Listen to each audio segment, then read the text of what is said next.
Dating Pangulong Rodrigo Duterte, binalaan si Pangulong Ferdinand Marcos Jr. na baka raw matulad sa amang napatalsik sa pwesto. Binalaan ni dating Pangulong Rodrigo Duterte si Pangulong Ferdinand Marcos Jr. na baka matulad siya sa kanyang amang si dating Pangulong Ferdinand Marcos Sr.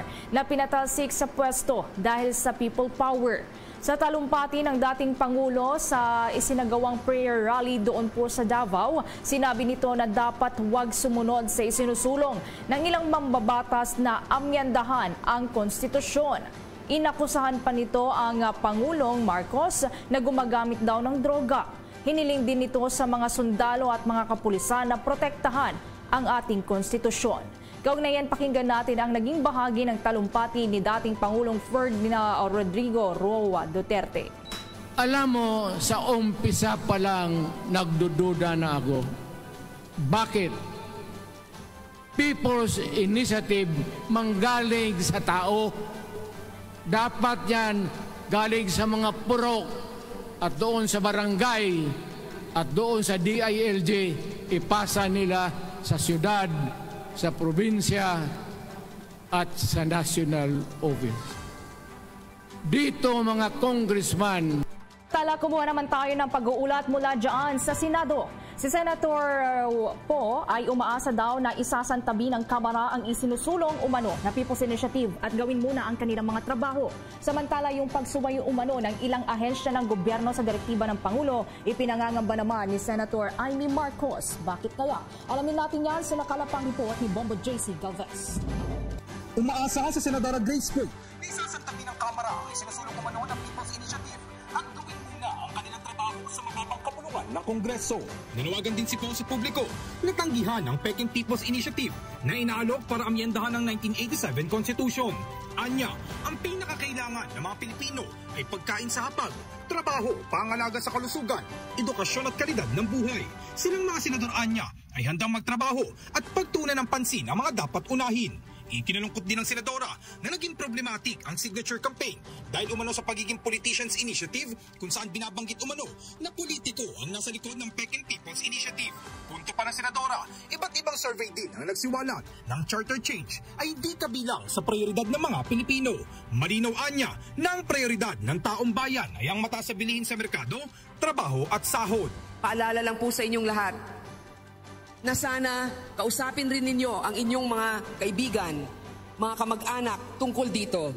Alam ba ninyo na pag pinagkaisahan ng isang grupo ang pagbalangkas ng konstitusyon, kahit ano pwede nilang ilagay dyan kung walang tututol. Kaya nandito kami para hingin ang inyong panalangin at suporta. Hindi lamang para dito sa People's Initiative, kundi sa mga problemang pinagdaraanan ng ating mga kababayan. Ang mahal na presyo ng bilihin, ang patuloy na problema ng ating mga jeepney drivers, walang masakyan ng iba nating mga pasahero sa ibang mga ruta, at kung ano-ano pang mga problema. Kaya sana yun ang gawing prioridad ng ating administrasyon ngayon. Samantala, nangangamba naman si Senadora Amy Marcos na tahasan na ang nagiging pagsuway ng ilang ahensya ng gobyerno sa mga direktiba ni Pangulong Ferdinand Marcos Jr. Partikular na tinukoy ni Marcos ang mababang kapulungan ng Kongreso na sa kabila ng kasunduan kay Senate President Juan Miguel Zubiri sa harapan niya ni Pangulong Marcos na isulong ang resolusyon para sa pagbabago sa ilang economic provision sa saligang batas at nagpapatuloy naman ang People's Initiative na naglalayong itsapwerang Senado sa charter change. Nang tanungin kung kumbinsido siyang may kinalaman ng kanyang pinsan na si Romualdez sa gumugulong na People's Initiative, sinabi ni Marcos na lahat ng mga sinasabing direktiba, timeline at mga atas ay nagmula sa tanggapan nito kung saan pinangalanan pa ang kanyang mga staff. Nanindigan ng senador na buo at nakakaisang mataas na kapulungan bilang isang institusyon na tutol sa paggamit ng panunuhol para makapangalap ng pirma para sa People's Initiative sa pagsusulong yan ng charter change. Abas ng pahayag ang Philippine Drug Enforcement Agency kaugnay sa naging aligasyon ni dating Pangulong Rodrigo Roa Duterte na nasa listahan ng mga drug personality si Pangulong Ferdinand Bongbong Marcos Jr. Sa naging pahayag nga ng Philippine Drug Enforcement Agency ay sinabi nila na walang katotohanan ng naturang impormasyon at hindi kabilang ang presidente ng Pilipinas sa mga pangalan na inilabas na may kaugnayan sa ilegal na droga. Samantala, sa dagdag pa nating balita, Pinanata ni Surigao del Norte Congressman Robert Ace Barbers ang mga senador dahil sa puro daw daldal at puro salita at wala raw ginagawa. Sinabi ni Barbers na 100% na ipasa na ng lower house ang Legislative Executive Development Advisory Council at SONA bills ni Pangulong Ferdinand Bongbong Marcos Jr. At ito ay dahil sa work attitude ni Speaker Ferdinand Martin Romualdez, habang ang Senado naman ay nagmimistulang slower chamber. Sinabi nga ng veteranong mambabatas na sila ay naging sang-ayon doon sa mga pahayag ni Speaker Romualdez dyan sa lower house kaugnay doon sa mga pagtatrabahong kanilang ginagawa. Wala na silang back subjects, kaya wala ring constitutional crisis.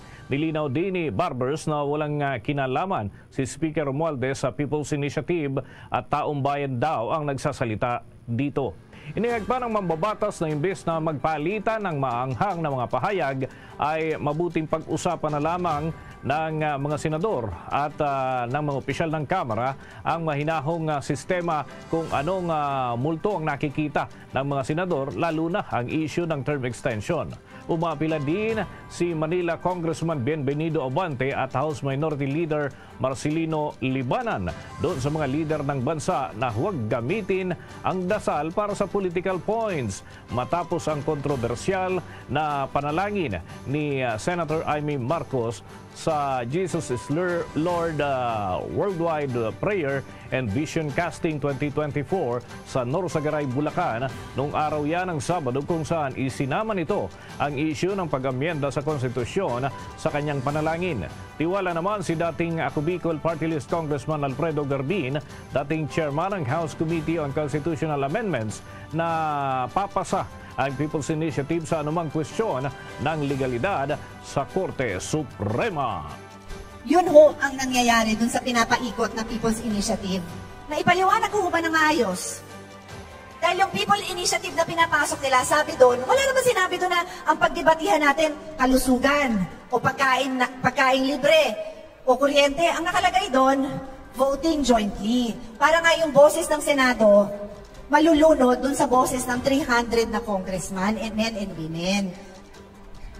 Bakit? So sa dami ng issue na pwede natin pag-usapan, health pa lang ang kinuwento ko sa inyo. Sa ibang bansa, nagsasara din ng public school. O, kwento ko to sa inyo sa Japan. Na napakahalaga at hirang-bihira po itong mga pagkakataon na ito. 4 na senador ang kasama niyo po ngayon. At itong 4 na to, hindi po pampadami na bilang. Dahil itong 4 na kasama po ninyo, sabi ko nga ako kanina sa likod, pag itong 3 Maria na ito kasama ko sa kahit anong laban, kumpiyansa ako, sigurado papasa yung anumang advokasya na isinusulong namin. Gusto ko lamang pong ibati ang aming Senate President, si Senator Mig Subiri. He wanted to be here, pero kanya-kanya ho kami ng trabaho ngayon kahit Sabado. Si Senator JV nandun sa Cebu, si Senator Bato nandun sa Davao. Kasi nga po, napakahalaga ng usapin ng pagpapalit ng konstitusyon. Napakahalaga ng usapin na siguruhin na ang karapatan ng bawat mamamayang Pilipino ay hindi po ma-trample o hindi po mabaliwala. Ang susunod po, napapakilala ko po, ay napakalaking biyaya po niya sa bayan natin, lalo na sa usapin ng transparency, efficient delivery of service, public services, proteksyon ng mga nanay, bata, commuters, at consumers. Alam niyo po, mahigit 50 laws na kanyang inakda, sinulong doon sa Senado, tulad ng free lunch program, public school for public school children, maternal and child care for first 1,000 days of life of a child, extended validity of driver's license and passports, marami pa pong iba. Alam niyo, yung mga kasama ko po, talagang mga batikan na po ito. Batikan sa paggawa at paglikha ng magaganda at makasaysayang mga batas. Ang tinutukoy ko po ay pinarangalan bilang Lee Kuan Yew Exchange Fellow ng National University of Singapore dahil sa kanyang excellence in public service. Ang amin pong amazing grace ng Senado, Senator Grace Poe!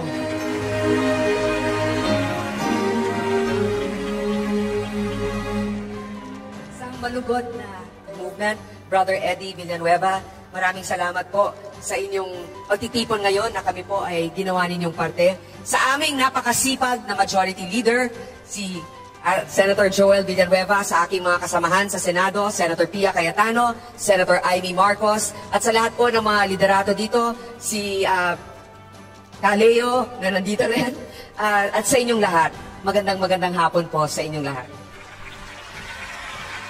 Alam niyo po, nung ako'y tumakbo bilang senador noong 2013, sabi ng nanay ko sa akin, pagbutihan mo. Huwag mo kaming papahiyain. Sapagkat po, ang aking kapital ay ang magandang pangalan ng aking mga magulang na sinisikap kong palaging buhayin. Mga kababayan, sa trabaho sa Senado, hindi po madali sapagkat marami tayong tinitimbang. May mga panahon na tahimik tayo, pero may mga panahon na hindi tayo dapat magtimpi at tumahimik. At isa na po dito, ang na-explica na sa inyo ng aming mga kasamahan, lalong-lalo na pagdating dito sa kanilang itinutulak na People's Initiative. Na-explica na sa inyo ng aming kasama na si Senator Pia, Senator Amy, Senator Joel. Alam na ninyo yan. Paalala lang po sa inyong lahat na sana kausapin rin ninyo ang inyong mga kaibigan, mga kamag-anak tungkol dito. Kaya nga masaya ako sa pagtitipon na ito dahil alam ko na madasalin kayo. Alam ko na gusto ninyo kung anong makakabuti para sa inyong spiritual na pagkatao. At kasama na rin dito ang pagmamahal sa bayan.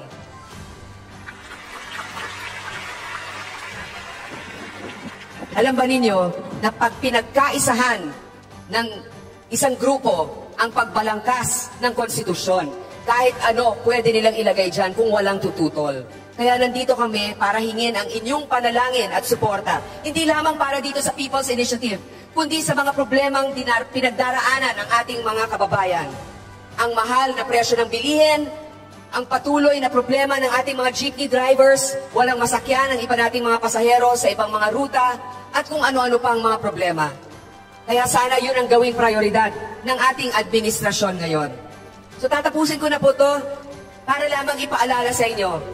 Sabi ng nanay ko, pag meron kayong question, huwag mahihiyang magtanong.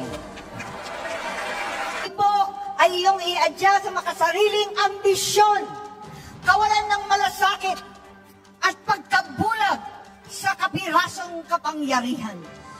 Palakasin ninyo ang kalooban at kalusugan ng mga pinuno ng bayan upang makapaglingkod ng mga katapatan, simpatsya at pananagutan. Basbasan nyo ng katapangan ang mga kapwa kong senador, lalo tigit ang aming Majority Leader Joel Villanueva, upang manindigan para sa aming institusyon ang ating konstitusyon at ng mandato ng taong bayan. Ipaalala po ninyo, mahal na Panginoon, sa Kongreso na sagrado ang tiwala ng bawat Pilipino, na ang botong ipinagkaloob sa bawat halal na pinuno ay bunga ng kalayaan at demokrasya. Protektahan nawa ninyo ang ating Vice-Presidente, ang kagandahan taglay ng kanyang puso, pagiging matiisin, mapagpatawad at mapagkalinga. Higit sa lahat, haplusin nawa ninyo ang puso ng aking kapatid, ang Pangulo ng Pilipinas. Buksan po ninyo ang kanyang mga mata at bigyan niyo siya ng kaliwanagan ng pag-iisip. Gisingin niyo po siya at ilayo sa mga demonyong nakapaligid sa palasyo. Ipaalala ninyo sa kanya ang pangarap ng aming Ama para sa ating bayan. Maging gabay, sana ang kasaysayang humubog sa aming pamilya. Napakinggan niya ang sumamo ng nakararami. Huwag buyuin ang mga nagtiwala. Huwag sayangin ang pagkakataon. Huwag na huwag ipaubaya ang bayan sa mga sakim at uhaw sa posisyon. At sa bawat araw ng panunungkulan, laging ihuli ang anuman pansarili. Bigyan niyo po ng lakas ng loob ang bawat Pilipinong hinahamon ng kasalukuyan. manindigan para sa tama, labanan ang puwersa ng mga mapanlinlang na umaabuso sa kawalang malay ng pamayanan dahil sa kakasawaan ng kasakawan sa kapangyarihan. Kami po ay lumililong, itinataas ang aming mga dalangin para sa mas makatotohanang pagbangon at pagkakaisa. Huwag niyo pong pabayaan ang pinakamahalaga kong kapatid, ang taong bayan. Bilang kami pong lahat ay mga anak ng bayan at higit sa lahat, anak ng Diyos. Tahanan ang bansang Pilipinas. Kaisa ng buong mundo sa pangarap ng kaunlaran at biyaya ng kapayapaan. Amen.